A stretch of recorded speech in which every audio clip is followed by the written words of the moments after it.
Sir आ गए हैं तो मैं सर को ज्वाइन करा लेती हूँ. Yeah, ma'am, sure. Good morning, sir. Good morning, ma'am. Good morning. How are you, sir? Good morning, sir. Good morning, sir. Good Thank morning. you. Thank you for having me here. Thank you. Good morning, everyone. Namaskar. Good morning, sir. Thank you, sir. Okay. morning, ma'am. Sir, I'll start. A very good morning to respected guest of the day, Professor Abhishek Srivastava, respected principal, ma'am, dear colleagues, and my dear students. It is a moment of extreme pleasure to welcome you, sir, on behalf of Kvian Indore. I take pride to introduce Dr. Abhishek Srivastava, who is a professor at IIT Indore in the Department of Computer Science and Engineering. He received his doctorate from the University of Alberta, Canada, in computing science. Prior to joining IIT Indore, Professor Srivastava worked as an assistant professor at Rose-Hulman Institute of Technology, USA, and Birla Institute of Technology, Ranchi. His research interests vary from service-oriented system to dynamic system to software as a service. Sir has many publications in various reputed international journals. I will again welcome you, sir. Thank you. See, in the sophisticated advanced age of communication where internet, mobile, and other electronic gadgets play a very vital role, they have become an inseparable part of our life. However, we have to acknowledge the negative effects of excessive and unfiltered intelligence into it. And for this, there is a need of awareness about cybersecurity.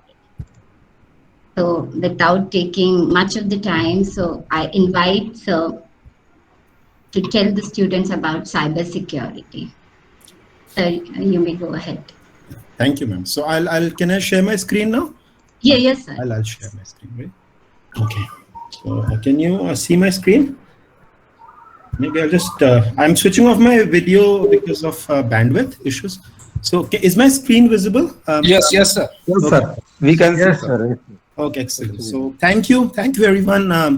Sujata ma'am, especially for inviting me here for this talk, and everyone from KV BSF. I'm really honored to be here, to be part of this this event of and the students especially. I believe we have students from standard 7, 8, 9, 10, isn't it? Or is it beyond? Up to 12th class, sir. Oh, up to 12. Oh, that's very good. Oh, excellent. 12. Yeah, that gives me a good idea of the kind of. So yeah, again, good morning, students. I think it's very important. It's very good that I'm getting a chance to interact with you. So what I'll do is I'll talk about largely internet ethics at a broader level, and more specifically, I'll talk about specific issues in information technology that lead to vulnerabilities in in your cyber behavior, in your status in the cyber world. So hopefully it will in some ways plug into the larger the theme of this event of your school, and hopefully you'll learn something from this presentation. So I'll start now. Let me know if there's anything that is not very clear, if there's any point of discussion that you would want in between. So just feel free. It's less of a talk, less of a lecture, more of an interaction session that I want to have with you over here. And in case you lose my voice or you lose my screen, just let me know. Any one of you can let me know, and I'll get back to it. So yeah, we'll just start off with the basic question: what is information technology? So the fact of the matter is, information technology is very broad nowadays. It's across domains. I mean, it's very difficult for anyone in the world to be free of information technology. No matter, in fact, the fact that we are doing this presentation here is because of information technology. So it's a very broad term that encompasses everything from communications that happen between computers themselves, the hardware, the software that supports these computing systems, and on top of that, now we have this. We have cars that are that have a very large component of information technology in them. Washing machines, home appliances, light bulbs. So you can control your light bulb sitting 1,000 kilometers away from your home. And you can do all of it through information technology. So, I mean, there's this definition of information technology on the right of your screen, but generally, information technology is everywhere. So it's a very good thing. It's a bad thing. So that is what we'll talk about today. Is we have so much of it in our lives. It's making things very convenient for all of us. But there's always these issues, and as very pertinent theme of this event, I think that cybersecurity, all of these things are factors that become even more important now with information technology, touching so many aspects of our lives. So, what are the issues in IT? What are the issues in the cyber world? So, the issues are lots, quite a few. There's privacy issues, security, economic, social, ethical, academic, professional. All these are just names. This is just probably a subset of the kinds of issues that you have with information technology here. But the larger, one of the most important issues in cybersecurity, in the cyber world, in information technology today, is the issue of privacy. Okay, so this is something that is being compromised every day, and the reason it is being compromised is because there is always this trade-off between convenience and privacy. Now, everything that we have, in information technology, our computers, the internet, there's so many things. They are making things life more convenient for us, making life more efficient, effective. Everything is being getting done. I mean, earlier we would have to stand in line to get a train ticket done, but now I can just sit over here, do not even turn on my computer, using my mobile device, I can get a train reservation done, which is extremely convenient, right? I don't have to walk an inch. I can just be sitting on my chair and get my reservation done. But all of that comes at a price. And what is the price? The big price that we are paying is privacy. Okay, so the fact that as we are adopting information technology into our lives, we are paying the price of getting the world to know in some way or the other more about ourselves. Okay, and that's going to be the large theme of this talk over here. The big question is, it's convenience versus privacy. Things are becoming so. If we want to be very, we want to protect our privacy aggressively, we'll have to let go of the convenience. We'll have to go again back, stand in line to get our reservations done, run around for paying our electricity bill, do all of those things at the same time. So that's the compromise. So basically, what are we really talking about? How is our privacy compromised? Now, what happens is, when you are on the internet, okay, so we all know, we do a bunch of things on the internet, and even you students, I'm sure you've used so much of the internet now in your lives, much more than any of us had even imagined when we were children, when we were your age. And especially now, last 2 years, I think, has made it even worse or better, howsoever you want to look at it. The use of the internet, the use of IT in our lives. So if you look at the picture, we do so many things. This is an example of buying things from the internet. So Amazon has become ubiquitous now. Everybody uses Amazon. So there's so much that happens. Now, one of the things that you'll always notice is, whenever you buy something on the internet, or for that matter, whenever you use any website on the internet, whether it is Amazon or whether it's Facebook, the picture at the bottom is from Facebook. So they will always ask you to sign up. Okay, so only when you sign up will they actually be able to serve you better. They'll say, if you want to buy this, you have to sign up. You have to give some information, which seems pretty harmless, but then you have to give that information to them. All right, fine. So you do give that information. And then even if you don't sign up, even if you look at a website, even if you use Google, there's some ways in which they're tracking your behavior. They're looking at things like, so one thing, when you sign up, you give some information about yourself. You tell people that you are somebody who's a male, who's 40 years old, who's this is your name, this is your email ID. You give a bunch of information. In addition to that, whenever you use the internet, whenever you use various websites, there's some way of tracking your behavior, and we'll talk about how that works. So basically, what's happening is, there's something that looks like a cookie. So it's actually, they are called cookies, interestingly. So every time that you use a website, the website leaves a very small text file on your browser. Your browser is your Internet Explorer or Firefox or Chrome that you use, or on your Android devices also, you have so many browsers like Chrome, etc., that you use. So how the application that permits you to access the internet is called a browser. So every time that you visit a website, it will leave a small text file on your browser that you are not aware of, which is known as a cookie. Okay. And what the cookie does is, the cookie keeps track of your behavior. Yeah, hello. Was there something? Abhay, unmute yourself.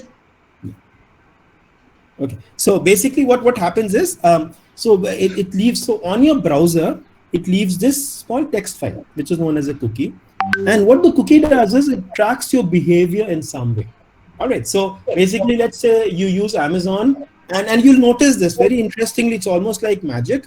If say you go on to Amazon and you buy a pair of shoes, now everywhere you go on the internet, they'll start giving you advertisements of shoes, which is almost like, it's just like magic. How do these people know that I want to buy shoes? It's not just Amazon. All of this information gets, in some ways, it gets spread across the internet. They have there's this concept called single sign-on, where you sign on to your browser, your Google browser, say Chrome, and you can access so many services. They'll ask you, do you want to use your Google ID? And if you say yes, then whatever information is being gathered by one website is being shared by the others also.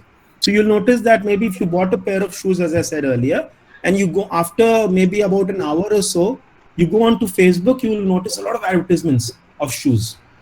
Or if you go to Times of India also, at the corner, you'll see advertisements of shoes, which is almost by magic. But the fact of the matter is that the internet out there knows that you are looking to buy shoes, or you're somebody who really likes to buy shoes. Okay. So they're customizing the behavior in terms of what you like or what you dislike, and it's all customized. So if you look at my browser on my computer, it will not show you shoes. Maybe it will show you something else. Maybe it will show you something like maybe I bought a pair of socks. So maybe it will show you things about socks. But if I look at your computer, it will show you shoes. If I look at a third person's computer, it will show cars. Okay, so depending upon what the person likes. So what is really happening is this sounds harmless. Of course, this totally sounds harmless, and there's nothing wrong. And in fact, it's more convenient because I'm interested in socks, and they're showing me things about socks. You are interested in shoes, they're telling you about shoes, etc. But the fact of the matter is that your privacy is compromised. They know something about you that is beyond just your name and your age, etc. They know quite a few things, and there is potential of this being misused. Okay, so that is where there's so much hue and cry. Why are we worried about privacy? Because you never know. They may actually misuse this information that they have about you. Okay, so yeah, let's go on. Now, something else that is also happening on the internet, and I think a lot of you may be familiar with it. You may have this in your homes, or you may have seen it somewhere. There's a lot of voice assistants that are there out in the world. All right, so Amazon Alexa is a very popular one. Then Google also has their assistant, and then there's Microsoft. Now, these are very, very convenient devices, very nice to have devices. They have very nice features, and I can sit over here and I can just say something like, Alexa, please play this song, and Alexa will play the song. Alexa, please tell me what is the weather like outside. Alexa tells me the weather, or any of these that you have over there. There's lots of competition in these voice assistants. Now, again, the trade-off comes. So I'm talking about the different ways in which your privacy is getting compromised. Okay. So again, you have a lot of this trade-off exists between convenience. Things are very nice to have features. We are very proud of our devices. At the same time, your privacy is being compromised. And there's there's something that is known as accidental awakening. So normally these devices, the way they are built is unless and until you say a keyword. And the keyword for this Amazon device is known as Alexa. The keyword for the Apple device is known as Siri, and for the Google, it's known as OK Google. Unless and until you use that keyword, this particular device is supposed to be sleeping. It does not actually. In fact, I just said Google and my mobile device suddenly turned on. So that's how it is. So basically what happens is these devices are normally sleeping unless and until you say these keywords. And when you do say these keywords, the microphone over there will turn on, and then you can tell them, play this song, do this, do that, etc. I want to buy this from Amazon. All of those things happen. But the fact of the matter is that there's a lot of news about accidental awakening of these devices. So you may say a word that somewhat sounds like these keywords. You may say something else and it may sound like, maybe you said Alexander the Great, and Alexa thought you're actually referring to Alexa and wakes up.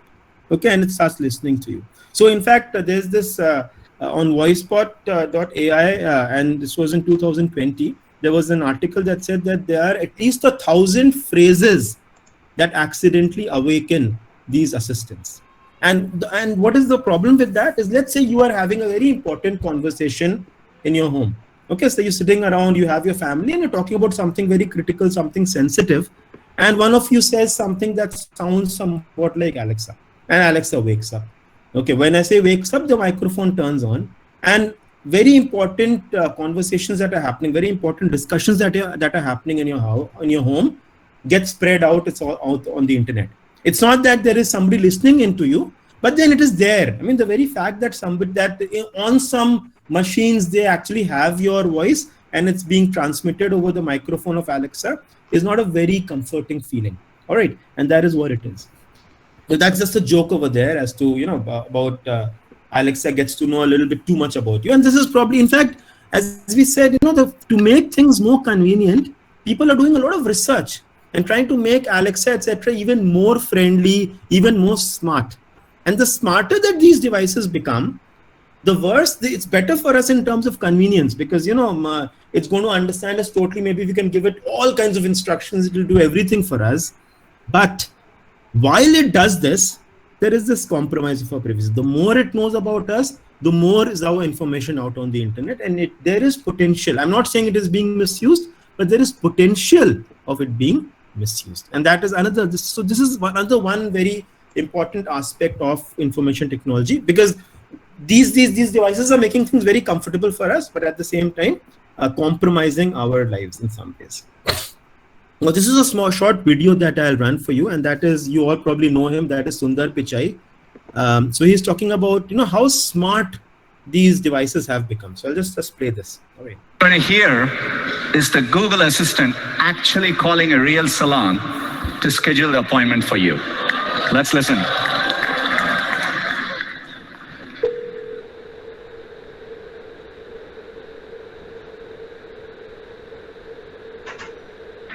I'm looking for something on May 3rd. Sure, give me 1 second. Sure, what time are you looking for around? At 12 p.m. We do not have a 12 p.m. available. The closest we have to that is a 1:15. Do you have anything between 10 a.m. and 12 p.m.? Depending on what service she would like. What service is she looking for?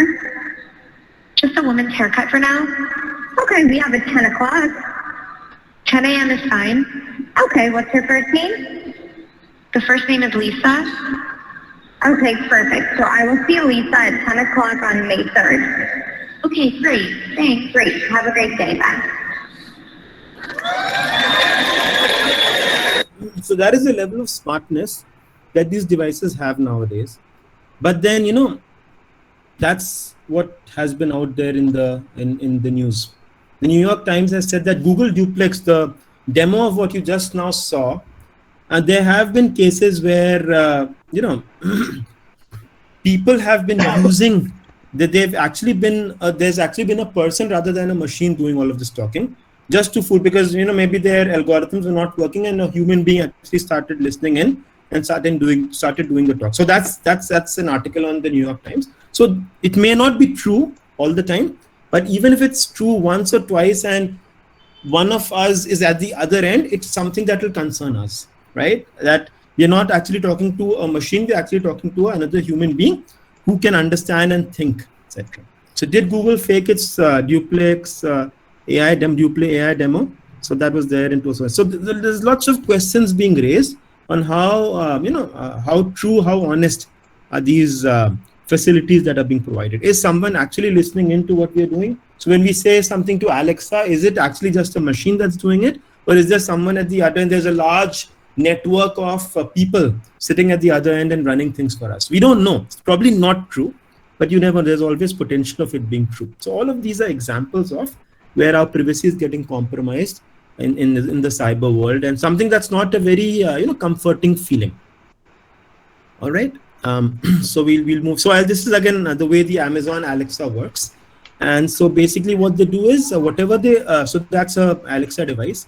So whatever they learn from us, there are all of these very nice analytical algorithms that keep running, and they become smarter and smarter. So the more you interact with your Alexa device, the more the algorithms that are running in the background will know about you, will be able to understand you better, will be knowing about your expressions, etc. And it becomes a smarter device. So in fact, when I first bought my Alexa device, it was about 2 years ago, it was not smart at all, in the sense that it would make so many mistakes. I would ask it to play a song by Lata Mangeshkar, it would play a song by someone totally different. But that has become, it's becoming more and more efficient. Now it hardly makes mistakes because it's learning on the go. So all of this, again, it's making things better for us, but it's actually also compromising on our privacy. So as we said, Alexa keeps recordings of your voice to improve its artificial intelligence technologies. So that's something that's happening very much more and more. Good at one end, making things much better, much efficient, and we are much happier with the service. At the same time, compromising our privacy, definitely compromising our privacy more. Okay, so these are, again, I've shown yet another example. Now this is something, if you have any questions, please interrupt me, all right? I hope I have all of you there because I cannot see the screen. So is everybody, if one of the students could say yes, I think it would be really nice. Okay, perfect, that's good, thank you, all right.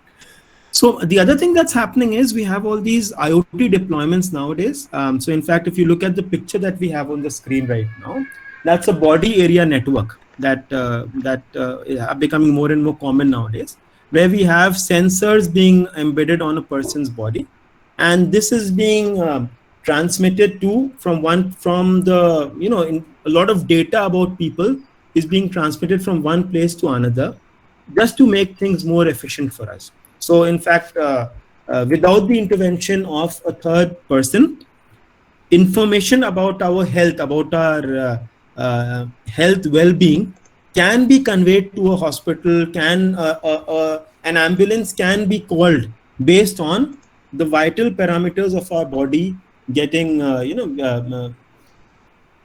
going wrong. We don't have to say a word. Automatically, an ambulance will come and they'll take us to the hospital. So it's something as good as that.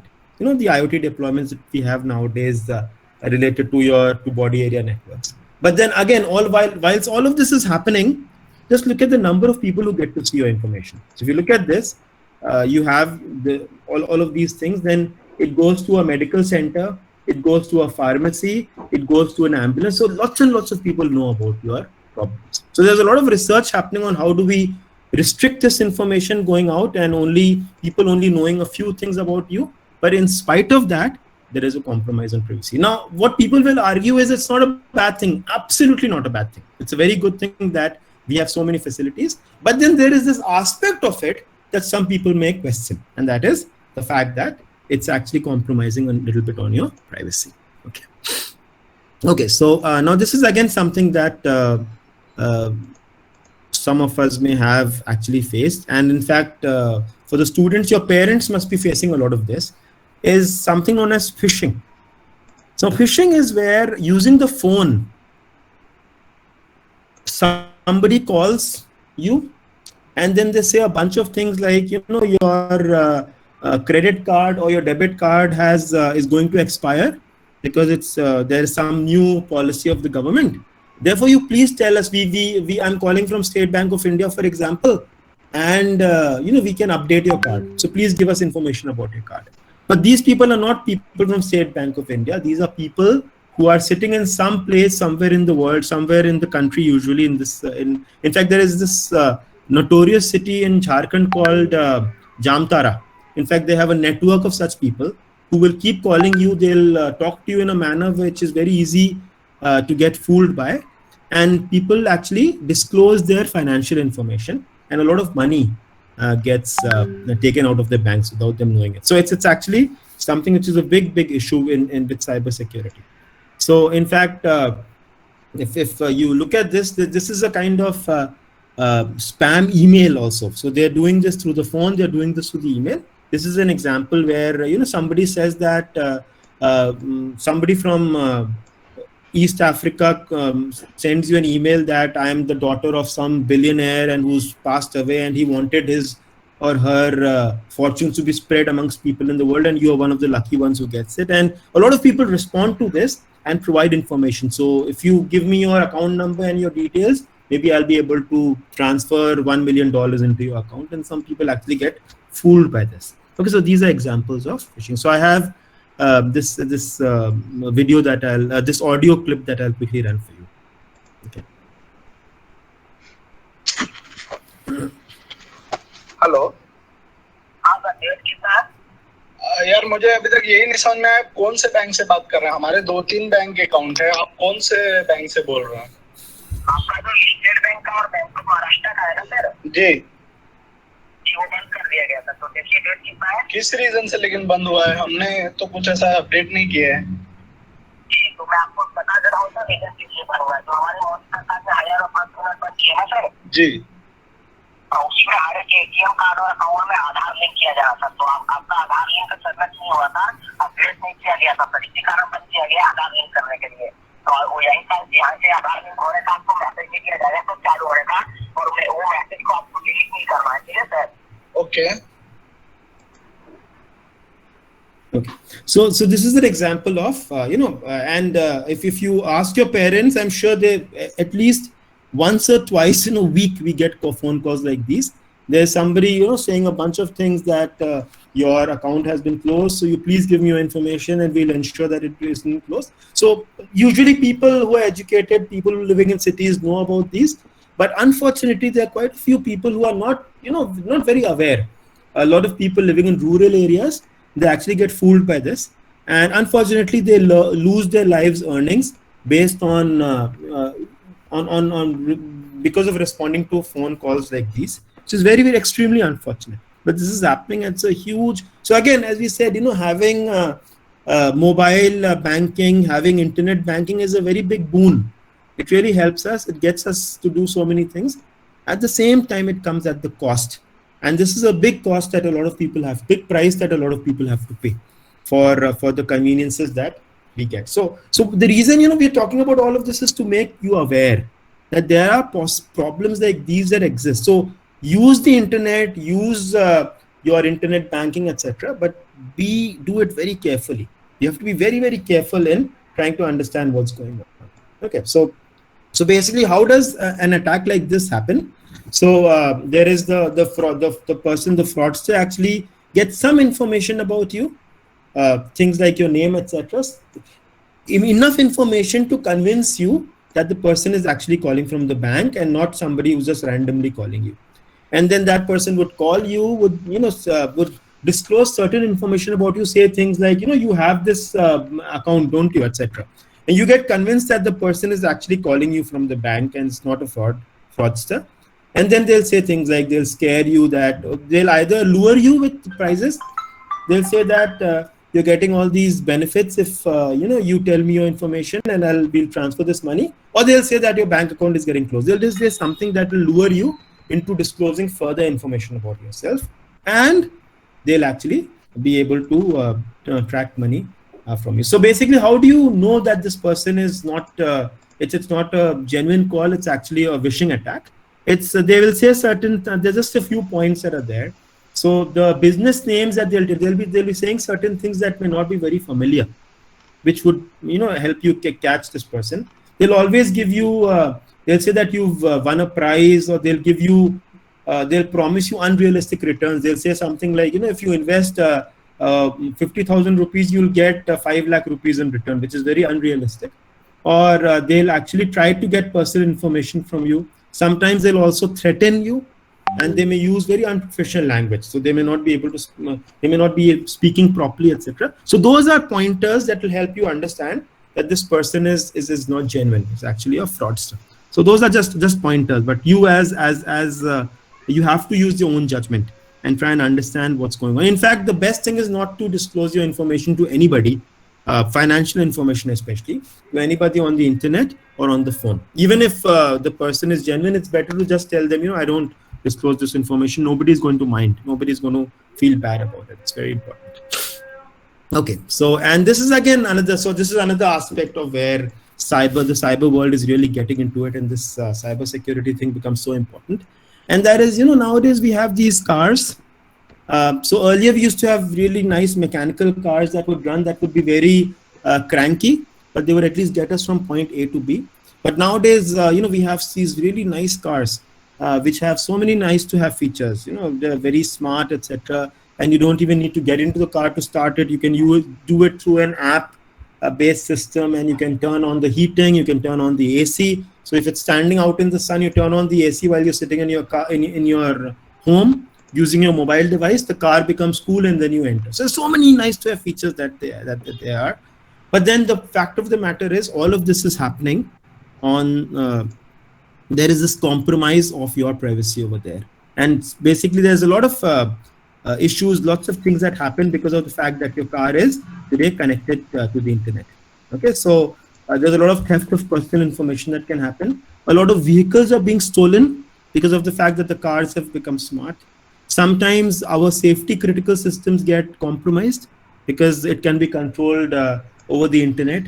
The mobile apps that we use for such cars, sometimes there are security vulnerabilities over there. We sometimes, when we buy a car, they'll say that this is an app that is associated with your car, and it's all very nice at that point in time. But after 1 year, there is an update in the app, and we are too lazy to do the update. And we say it's okay, the current, the way the app is working, it's fine.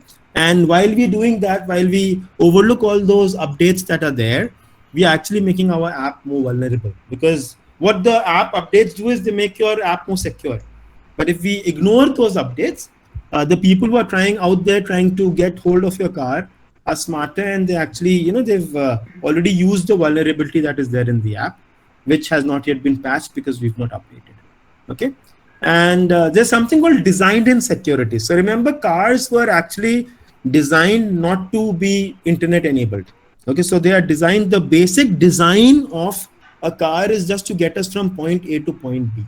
And what we are trying to do is we are forcing the internet into the car. And as a result of that, there's a lot of vulnerability. So we did not start off designing a car with having internet security in mind. That is something that came almost 100 years after the first car was designed. So that makes it very difficult to make, to have a very secure kind of an internet-based system inside the car.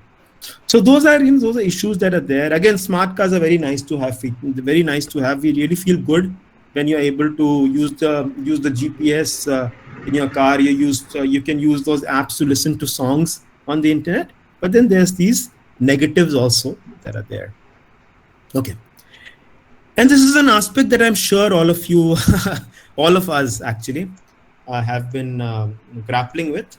Unfortunately, this has happened recently because of the COVID wave. Hopefully it's on a downward spiral. I don't know, have you all started physical classes, or are you still online? What is it like at your end? So we started with offline classes. Excellent. So I'm happy.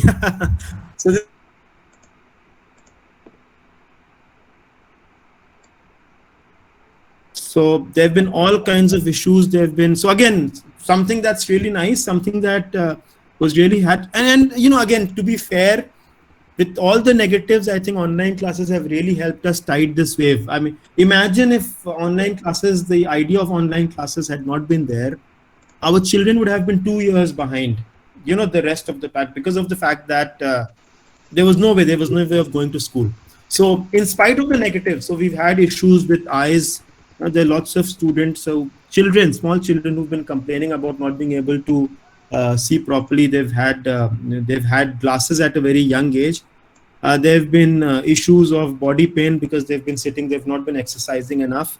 There's been depression because they're spending so much of time in front of the screen. So that's been a negative. Okay, so but again, as I said, to be fair, online classes have been a saving grace.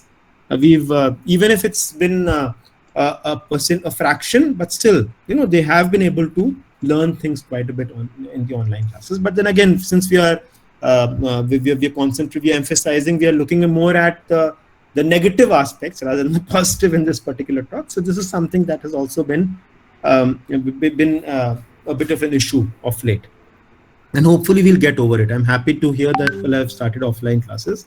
In IIT also, we have students. We have hybrid classes happening now, where a few students are in the class physically, and a few students are still online who've not been able to come. So it's hopefully it'll get better very soon. Okay, so and there's another problem with online classes, and I'm just kind of going deeper into it. So a lot of online classes are happening over Zoom. A lot of them are happening over Google Meet, what we have right now, and there is some breach of our privacy.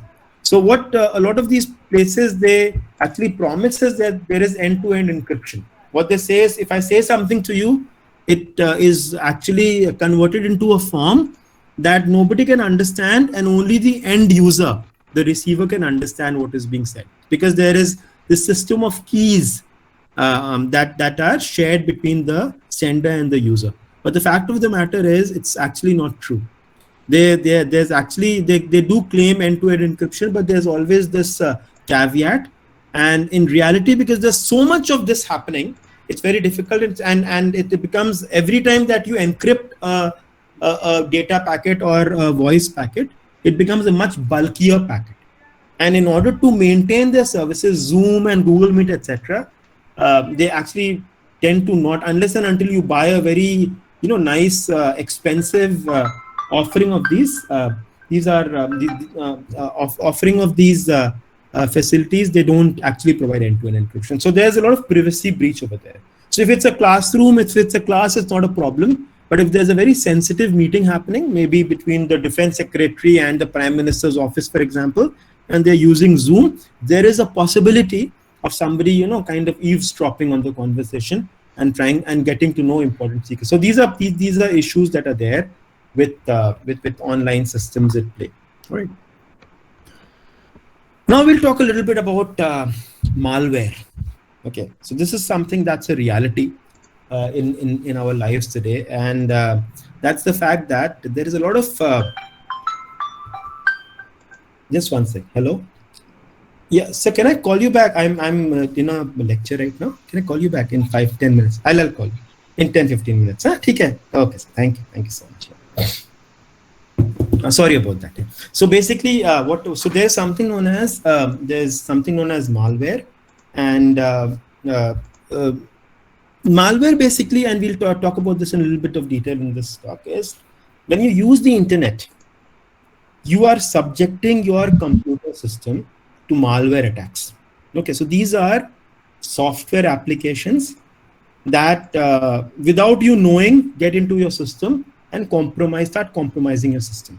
Okay, so the compromise happens in terms of making your system much slower, taking control over your system. Okay, so what they'll try and do is they'll try to actually know about very critical information that you store on your computer system and send it across to people who may use it in a manner that may be detrimental to your well-being. So we'll just talk about what kinds of malware exist. Okay, so the most common kind of malware is known as a virus. In fact, virus nowadays it's all about coronavirus, but there is a computer virus also that exists. And so a virus is something that it's an application that will attach itself to an executable file. So a lot of times, you'll notice that an email comes and there'll be, please click on this. Yeah, please click on this URL, or please click on this link. And the moment you click on that link, that particular virus gets downloaded into your system and it causes a lot of chaos. Okay, so generally, how does virus spread? It spreads through a very important way of it spreading is through email attachments. A lot of times we are connected. There's something known as the peer-to-peer system. A lot of times people download movies from the internet. You'll see a certain movie that's really recently come out. It's available for download for free. And immediately we'll jump and download that movie. And it may actually, along with the movie, you'll have this virus that will come into your system. There are lots of ways of doing this. And the virus do a lot of things.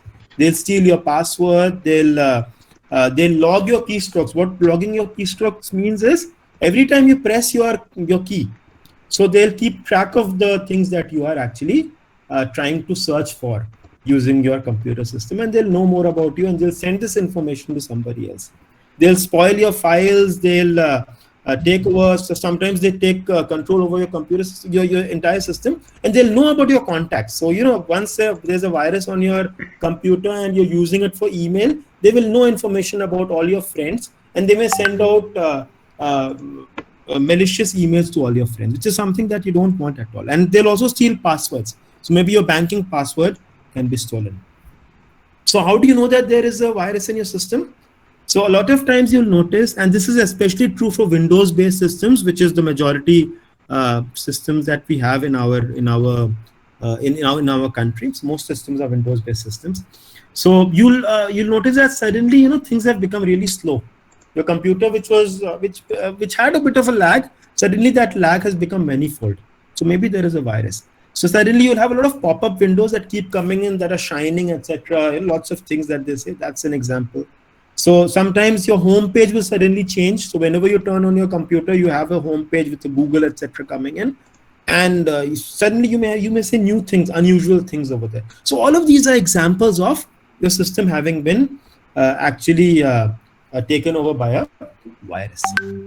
Okay, and in fact, the first virus was really it was in 1982 and the person who was responsible for it was a very brilliant student, very young guy called Richard Skrenta.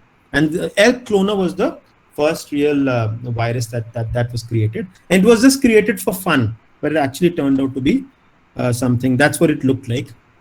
And it turned out to be very, very bad for the world after that. Okay. Now, besides viruses, there's something known as worms.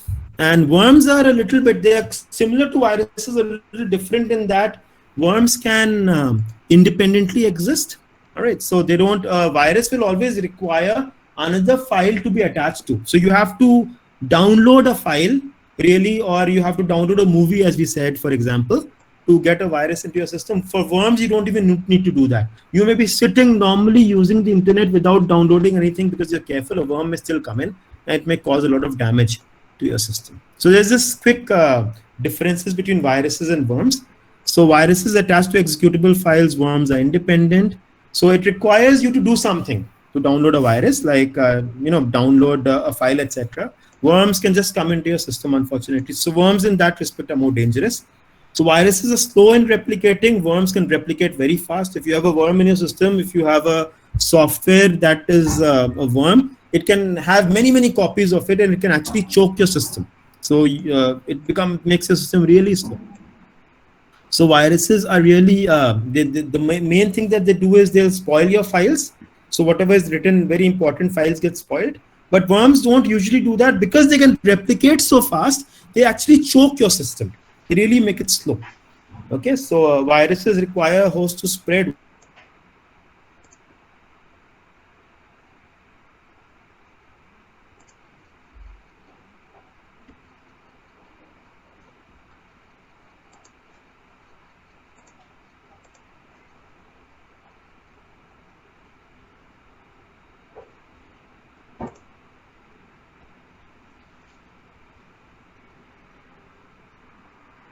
Was Stuxnet, which was really it was into the Iran. It was found in Iran. It was actually in the nuclear facilities of Iran. This particular worm had been brought in. Whether it was the United States or Israel, we do not know yet for sure. But it's one of the most notorious. And it basically created a lot of havoc and chaos there, and it actually spread, was used. So it's something that. So it's there. It's something that's really a big issue in cybersecurity. How do we control? How do we manage these worms? Well, there's something called Trojan horse, and so Trojan. How many of you have watched the movie Troy? Okay, you don't have to tell me, but if there's a very good movie that came out in early 2000, I think 2002, that was called Troy. And so the Trojan horse gets its name from this Greek mythology, where there is this kingdom called Troy. And Troy was a kingdom that was very secure.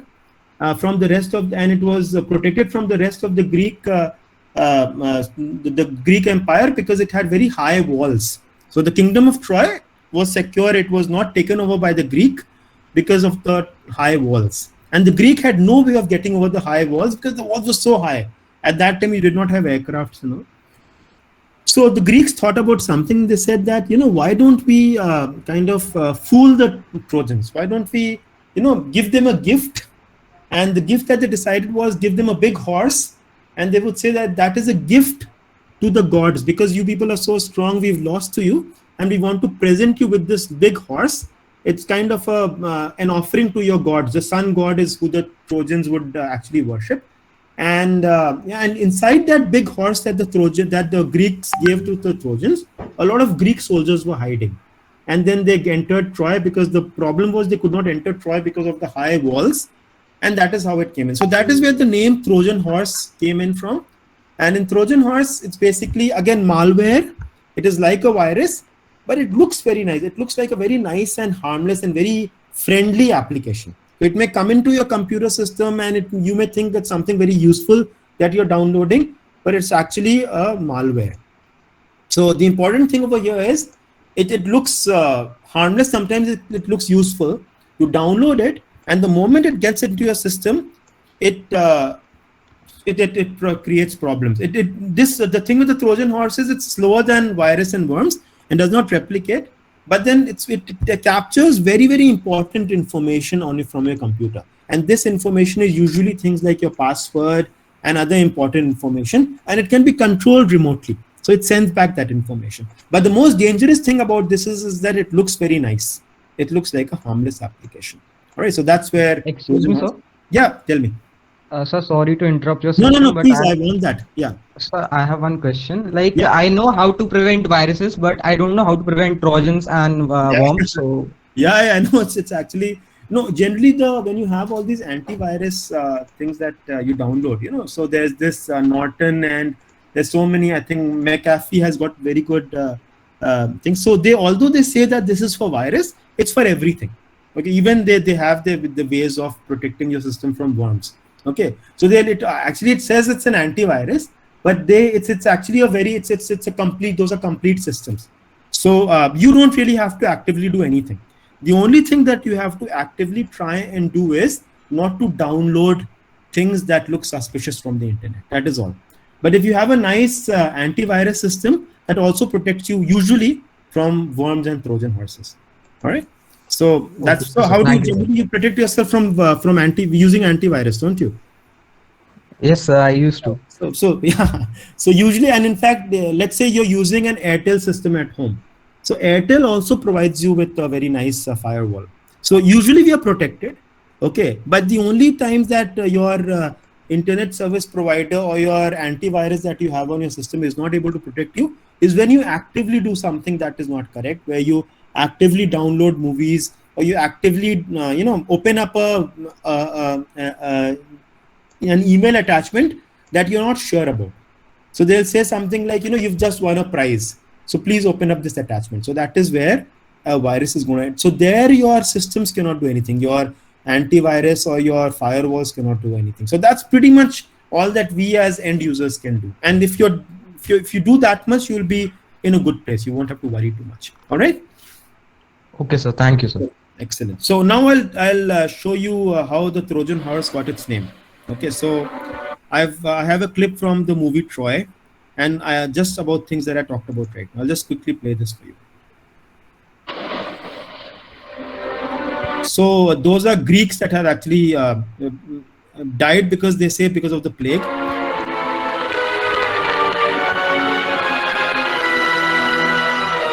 And that is the Trojan horse. So basically what the Greeks want to fool the Trojans in order to enter their castle. Because of the high walls, they cannot do that. So they've built this Trojan horse and they say it's an offering to the gods.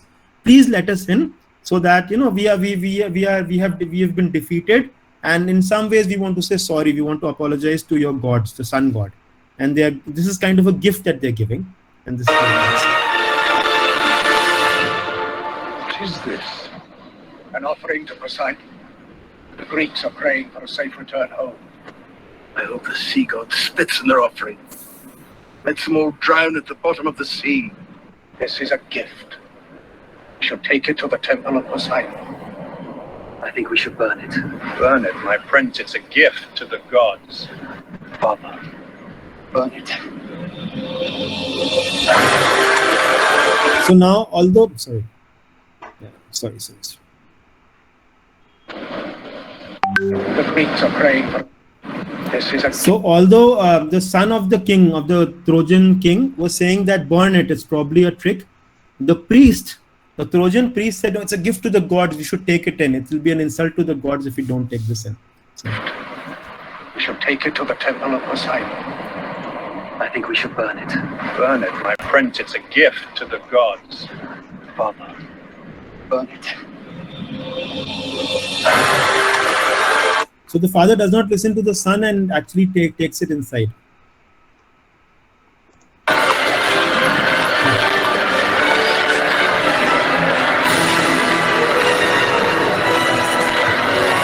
So the Trojans are all very happy and they feel that the Greeks have lost and the Greeks are going back and, kind of in some ways to make up for whatever destructions they did, they've given this gift to the Trojans, to the gods of the Trojans. And this Trojan horse comes inside the castle, the high walls, the protected castle of the Trojans. So it's inside.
Oops, sorry. I'm so sorry. I keep doing this. So you see now the Greek soldiers have entered Troy. They're all hiding inside the Trojan horse.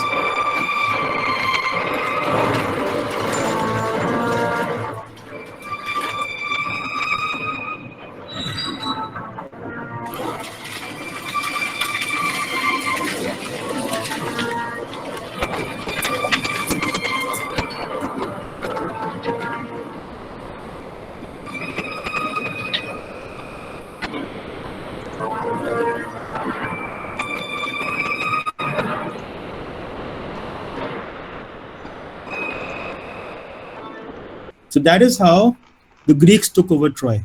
Okay, so a very nice gift was given to the gods. The gift was the horse with Greek soldiers hiding inside the horse, and the Trojans were very happy. And when night fell, they came out, they opened the gates, and all the soldiers who were waiting outside entered. So that is basically how a Trojan horse affects your computer system. It looks very nice. It looks like a harmless piece of software, and it comes into your system. And once it is inside, it starts creating havoc. It starts spoiling and destroying a system. Okay, so that's how it got its name. Very interesting. And that clip is from the movie Troy. So it's a good movie if you want to watch it. And then the other things, that are there, there's bots. So bots, again, these are automated systems that can actually take over your computer. You feel that these are, what they can do is they can automatically, instead you feel that it's a human at the end, but it's actually a computer system that's trying to take over a certain website. So you'll always notice that there is this, if you want to enter a certain system, they'll ask you to, there'll be a very nice, there's a CAPTCHA. A CAPTCHA is where you have an image of a combination of numbers and letters and you have to type it in. And that is just to make sure that it is a human being that is trying to access the website and not a bot. So because bots are automatic systems, they can actually flood websites. and not allow genuine users to use it. So those are problems. Then there's spywares. Basically, these are again, they try to get into your system and they try to collect very important information about you. There is something called ransomware. So these are different kinds of malware. Again, this is a very small subset of the kinds of malware. Lots and lots of them are there. Ransomware is the kind of system that gets into your computer. It locks your computer, does not allow you to do anything unless and until you pay a certain amount of money. So this is all these are all very problematic systems. And as I said, most of your antivirus systems that you get in the markets and most of your internet service providers, whether you're using a GeoNet, you're using BSNL or Airtel, they provide you with firewall to protect you from all of these software as much as they can. And of course, there's always this give and take. So sometimes these ransomware, etc., become they get ahead of our ISPs and our firewalls. But most of the times, if you have properly patched up your system and you keep updating things, you'll be protected from these. So the only thing, as I said, is do not try to go to websites that seem suspicious. Do not download movies that are there available for free. Do not download internet attachments that look suspicious, and mostly you'll be good. Okay. Now there is this another thing about IT, and a lot of people feel that IT is stealing jobs. Okay, so people feel that very soon what will happen is most of us will be rendered jobless because we'll have robots, etc., doing work for us, which is in fact there was this research in 2017 that said that more than 70% of people in America felt that AI was going to take away their jobs. So lots and lots of people talked about it, but that's not really true. It's actually not really that bad. If you look at this thing that we have, it's it talks about a lot of jobs are getting lost because of IT, but at the same time, a lot of new jobs are getting created because of IT. So largely, the effect is a positive. So people feel that although there are certain jobs that you have computer systems that doing a much better job of it, but then there are other jobs that are created because of these computer systems coming in play. In fact, things where lots of software, much more software development is happening because of this. So by and large, it's a win-win kind of a situation, and most of these fears that are there are misplaced. So it's not really happening as badly.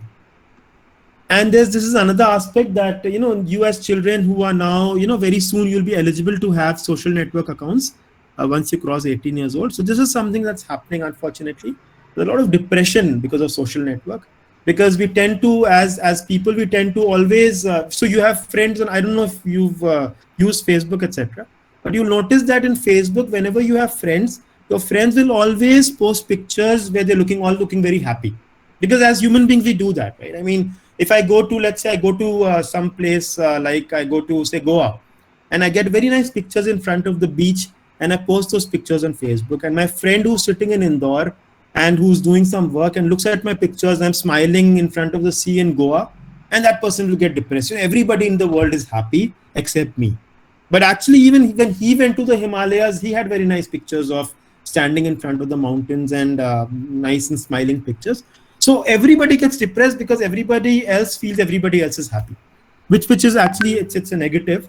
So while social networks are doing a very good job in making us be connected with our peers, our friends, our family, it's also leading to a lot of depression, which is probably not very good. So in fact, people say that there's this research that said that 2.7 times more people were depressed because of social media.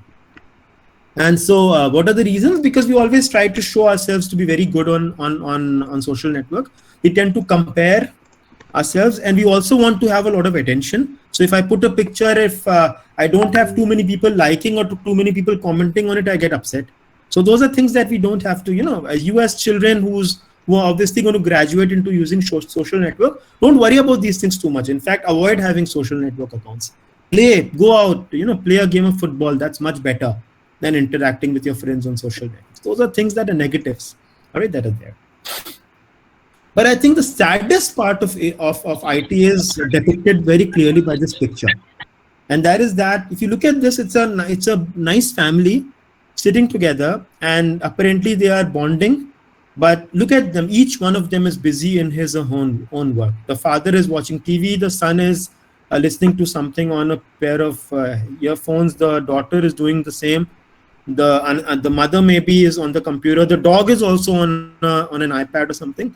So this is possibly this picture. I don't have to say anything, but the fact the boy says that we're having quality time with the family, but that is what quality time has actually reduced to, and probably the worst aspect of information technology getting into our lives. Okay, thank you. So that's that's it. I hope you found this talk useful. I can interact with you. I can take questions from students if you want. Okay, Aditya, you can have your question, Aditya. Aditya, are you here? Aditya, just unmute yourself. So I'll read the question, sir. Yeah, Actually, Aditya. Yeah. Sujata madam, Yes. I want to ask a question from sir. Okay, sir, you go ahead. My question is that generally we made in financial transactions through our computer at our home. Right. And as you have already said that cookies are already saved in our computer. Sure. Can these cookies be misused by any other application which is already installed in our computer unknowingly? Okay, so basically what happens, sir, is that when you have a cookie on your browser, all right, so cookies are specifically meant for, let's say Amazon puts a cookie, Amazon.com puts a cookie in your browser.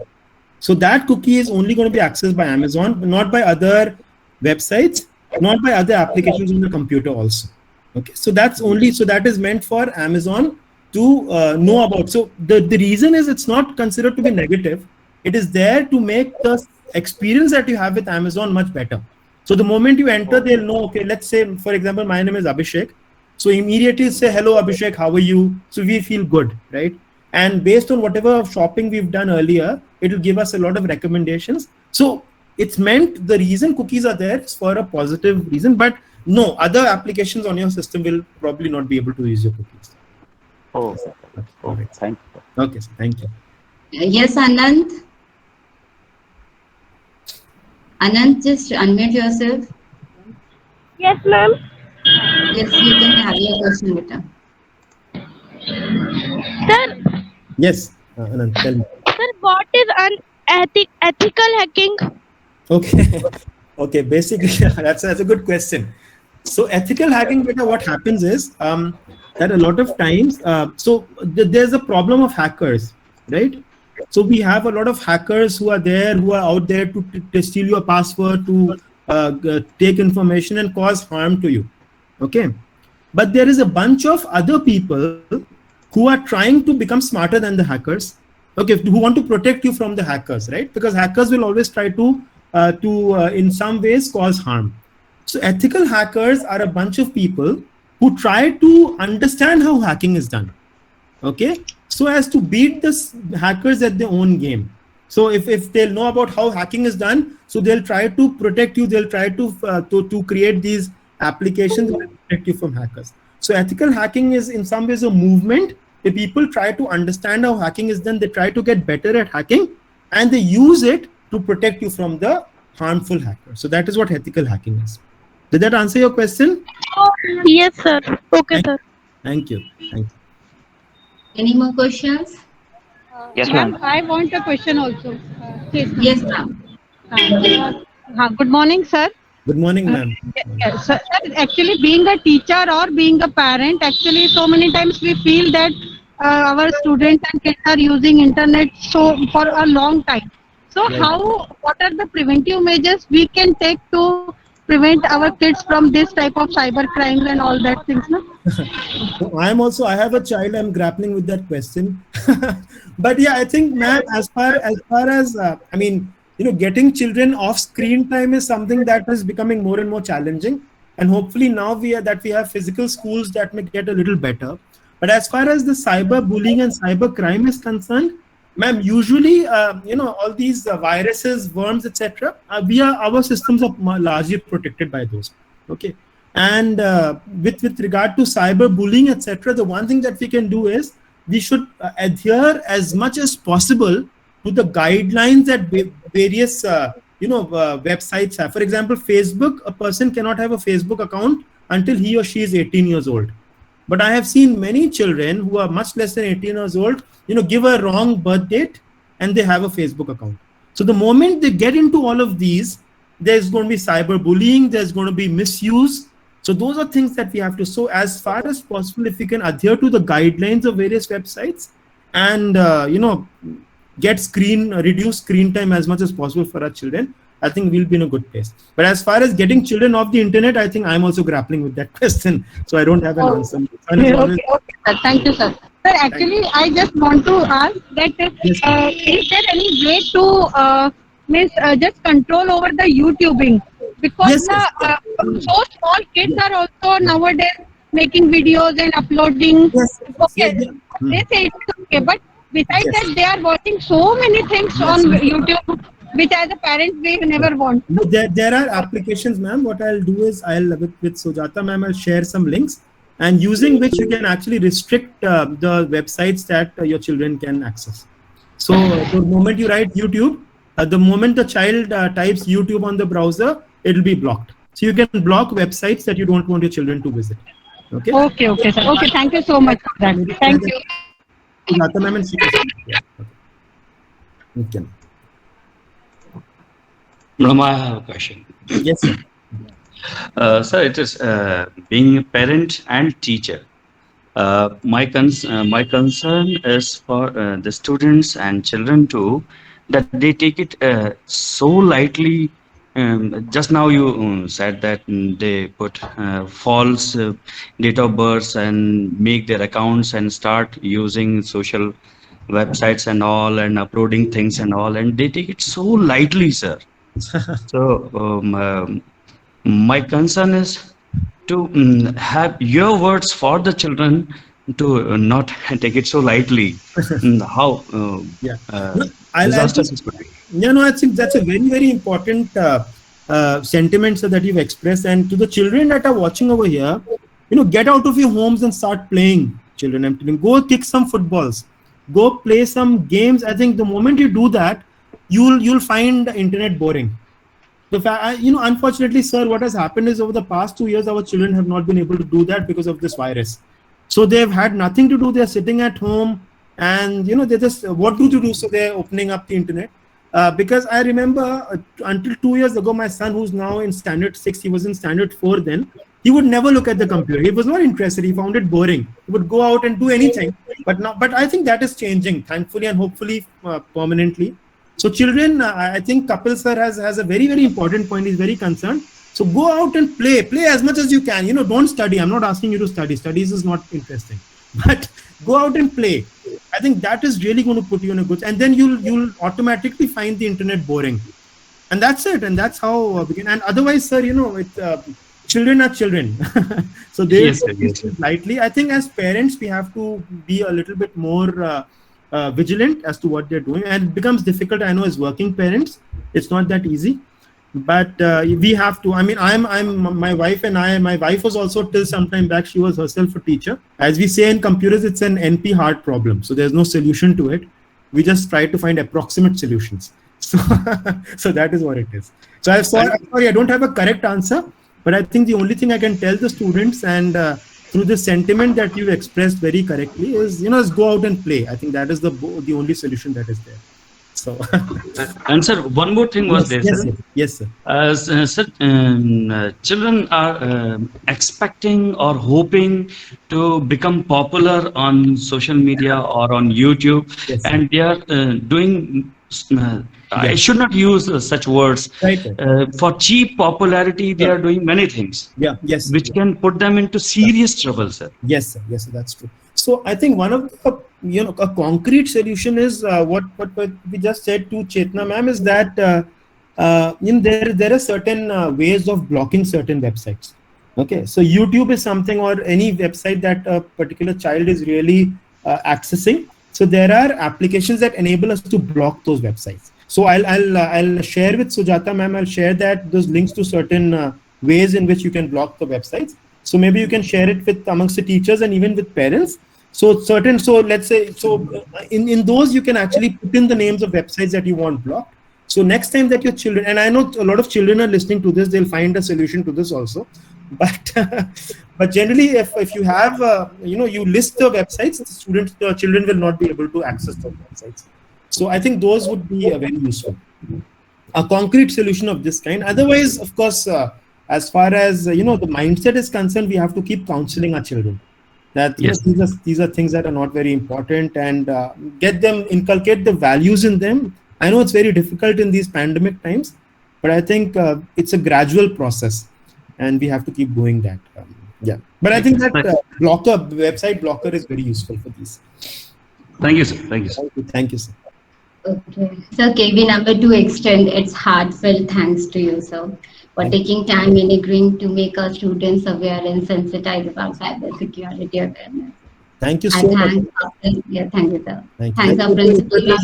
It was a pleasure and an honor to be here, and I really appreciate this. Thank you so much for giving me this opportunity. It was a pleasure interacting with everybody.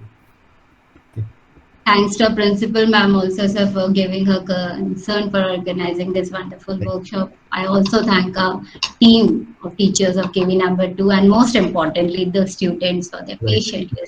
Absolutely. Thank you. Thank you. Thank you. Thank you. Thank you so much, Avi. Thank you very much. Thank you. Okay. Thank you, sir. Thank you. Thank you very much. Thank you, sir. Thank you. Thank you, everyone. Thank you so much. Thank you.